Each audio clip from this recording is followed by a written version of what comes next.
Em 2024 houve várias coisas más. Desde logo em Portugal, eu acho que uma das coisas piores que nos aconteceu foi a dissolução da Assembleia da República por decisão do Presidente Marcelo Rebelo de Sousa. Acho que esta decisão põe em causa o valor de uma estabilidade política. E quando uma maioria absoluta não é garante de estabilidade, isso é, de facto, muito mau e tem um significado muito negativo relativamente à qualidade da nossa democracia. Do ponto de vista internacional, houve várias coisas negativas. As duas que eu considero piores é a continuação da guerra, tanto no Médio Oriente,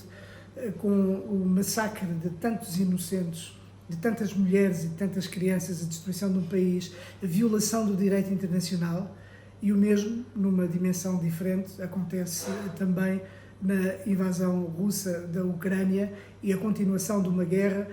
que ameaça constantemente em escalar para patamares que podem ser trágicos, não apenas para aqueles dois países, mas também para a Europa e eu diria mesmo para a humanidade. Um outro fator, na minha opinião, foi extraordinariamente negativo, foi a eleição de Donald Trump. A eleição de Donald Trump nos Estados Unidos, e que vai ter agora impacto em 2025, depois da tomada de posse, tem uma influência, como nós vimos, que pode ser muito negativa relativamente às relações entre a Europa e os Estados Unidos, que são os aliados tradicionais desde sempre, e não se concebe que seja de outra maneira. E vai ter um impacto muito grande a nível das relações comerciais em termos globais, na geopolítica, nas opções sobre quem é que é valorizado, são as democracias, são as ditaduras. Um outro aspecto que eu considero também muito negativo é a ameaça da extrema-direita. Desde logo a ameaça da extrema-direita em Portugal, que trouxe um nível de degradação da nossa democracia em Portugal, com a eleição de 50 deputados do Chega, e eu que estou lá todos os dias percebo bem o nível de degradação que a nossa democracia está sujeita. Nunca houve tanto nível de mentira, nem de manipulação, nem de agressividade, nem de divisão da nossa sociedade como aquela que nós estamos a viver agora. Sobre as coisas positivas, eu gostaria de destacar o facto de, em 2024, termos celebrado os 50 anos do 25 de Abril. O 25 de Abril tem um significado de uma luta, precisamente, contra todas as formas de autoritarismo, todas as formas de repressão das liberdades e, portanto, é uma apologia da liberdade individual, da liberdade coletiva, da liberdade de desenvolvimento de um país e do respeito pelos outros. A democracia é isso, é o respeito pelos outros e já agora eu assinalaria também o facto de termos ainda em 2024 assinalado os 100 anos do nascimento de Mário Soares. Eu aqui direi apenas uma frase, que é uma frase que me marca muito e que orienta a minha vida, e eu acho que pode orientar a vida de todos os cidadãos, que é: só é derrotado quem desiste, só é vencido quem desiste de lutar. E posso também referir ainda um outro, que é a eleição de António Costa para Presidente do Conselho Europeu. Foi escolhido pelos seus pares e acabou por ser admitido como Presidente do Conselho Europeu, e para nós, portugueses, é sempre um orgulho ter personalidades de destaque, em lugares de destaque a nível das instituições globais. Temos António Guterres nas Nações Unidas e temos António Costa também agora na presidência do Conselho Europeu, e eu julgo que para um país como Portugal isto é algo da maior relevância. Para 2025, o meu desejo é que as guerras que agora são mortíferas e que ameaçam transformar-se num conflito de proporções ainda maiores, que acabem definitivamente, que acabe o sofrimento do povo palestiniano, do povo israelita, que acabe o sofrimento do povo russo, do povo ucraniano, que acabe o medo de serem também atingidos pela loucura de Vladimir Putin os países limítrofes, por exemplo, os países do Báltico ou a Polónia ou outros países, como forma de garantir a estabilidade. É importante que o mundo seja mais pacífico, que seja mais cooperante e que seja mais justo para todos os cidadãos. A nível das comunidades portuguesas, eu queria manifestar aqui o meu grande desapontamento pela forma completamente sem rasgo nem chama que o Governo está a conduzir as políticas para as comunidades. As comunidades portuguesas merecem muito mais, merecem uma consideração muito maior do que aquela que tem sido demonstrada pelo atual Governo e muito particularmente pelo atual Secretário de Estado. Eu acho que houve logo alguns erros de partida na forma como o Governo quis marcar a diferença, e marcou a diferença com coisas que não são propriamente positivas, que são bastante negativas. Desde logo, numa das dimensões importantes da nossa política para as comunidades, que tem a ver com a dimensão da língua, ela desapareceu completamente do programa do Governo e, portanto, daquilo que foi a discussão do Orçamento de Estado. A internacionalização da língua, que tem a ver com o ensino de português do estrangeiro, tem a ver com os leitorados, esperemos para aquilo que vai acontecer, mas desapareceu e, portanto, nós perdemos uma medida de aferimento sobre aquilo que vai ser implementado pelo Governo. O mesmo também, quando falamos em internacionalização da língua, na dimensão cultural externa, falamos também na importância que têm os leitorados e que estão a passar por uma crise muito profunda. Eu tive a oportunidade também de interrogar o Governo já várias vezes sobre esse assunto. Tem uma importância muito grande na promoção e na divulgação da língua. Se a língua é encarada como uma verdadeira âncora da nossa política externa, então ela tem que ter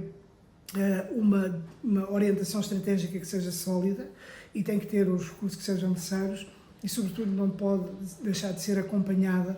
como acontece, por exemplo, a nível dos leitorados, que se sentem verdadeiramente abandonados, sem orientação e sem recursos. Há uma outra dimensão que eu acho muito negativa. Desapareceu a Secretaria de Estado da Internacionalização, não apenas do Ministério dos Negócios Estrangeiros, mas também que passou para a tutela do Ministério da Economia, mas no Ministério da Economia também não tem uma Secretaria de Estado de Internacionalização. E, portanto, perdeu-se uma sensibilidade que era muito importante e que existia, acima de tudo, no Ministério dos Negócios Estrangeiros, porque lida também com as nossas comunidades. O Governo decidiu também acabar com o PNAD. E acabar com o PNAD acaba-se também por se eliminar uma rede que era da maior importância. E uma outra dimensão que também me causa uma grande preocupação tem a ver com o programa Regressar. Porque o programa Regressar é dos programas mais bem estruturados que existe. Foi prolongado pelo anterior Governo. O Secretário de Estado já disse que estava a pensar reestruturá-lo, adaptá-lo ou eliminá-lo. O programa Regressar tinha uma enorme capacidade de adaptação e beneficiou mais de 30 mil pessoas, entre aqueles que diretamente acederam ao programa e os seus agregados familiares, e deu origem à criação de empresas e de captação de trabalhadores e de investimento também de pequenos negócios para o interior do país. Há grandes mudanças na Europa, um pouco por todo o lado, e este programa é um programa que apoia precisamente esse regresso e é fundamental. Portanto, eu espero que o Governo tenha o bom senso de não terminar um programa que de facto funciona muito bem. Nas coisas boas, há para já o fim da propina, que é... Eu particularmente fico muito satisfeito com esse facto, porque eu bati-me sempre pelo fim da propina. Tanto quando o PS estava na oposição, mesmo quando o PS estava no governo, nunca deixei de dizer que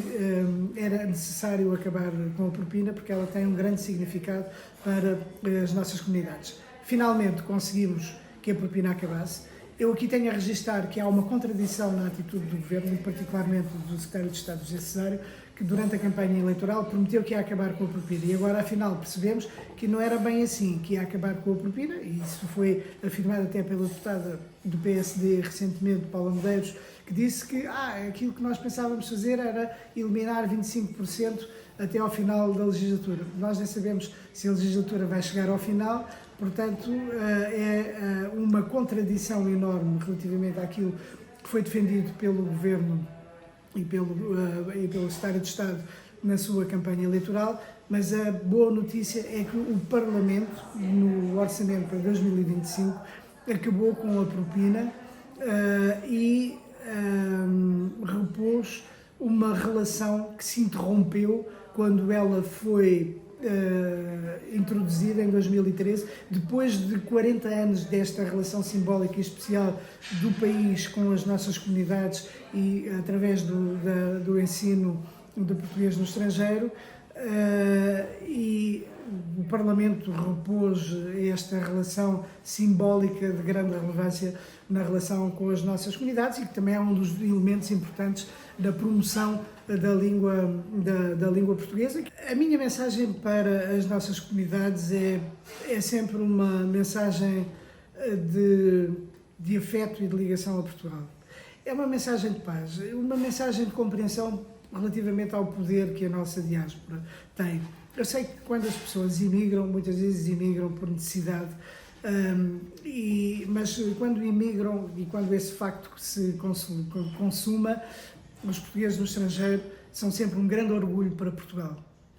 porque são pessoas que transmitem uma imagem extraordinária do nosso povo, são pessoas que são fiéis às suas raízes e às suas origens, são pessoas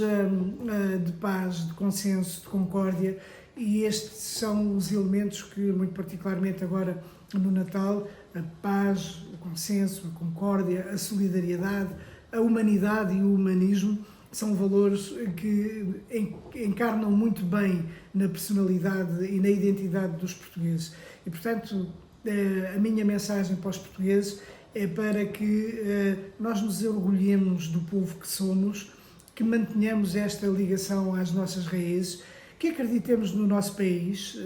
Todos os países têm as suas dificuldades, têm os seus problemas, que os portugueses possam ser sempre promotores da democracia, que nos países onde estão se empenhem nas causas cívicas, em melhorar, obviamente, a sua vida, mas também contribuir com a sua ação para melhorar a vida do seu bairro, da sua região, da sua cidade e do seu país, que participem politicamente, porque isso traz sempre uma influência muito grande a todos os portugueses, traz-nos maior visibilidade e, portanto, é esta a mensagem de orgulho no nosso povo que eu gostaria de deixar aqui e que mantenham sempre estas características de solidariedade, de humanidade, este apego à democracia e aos valores das liberdades, que é isso também que nos ensinam agora, muito particularmente, a celebração dos 50 anos do 25 de Abril.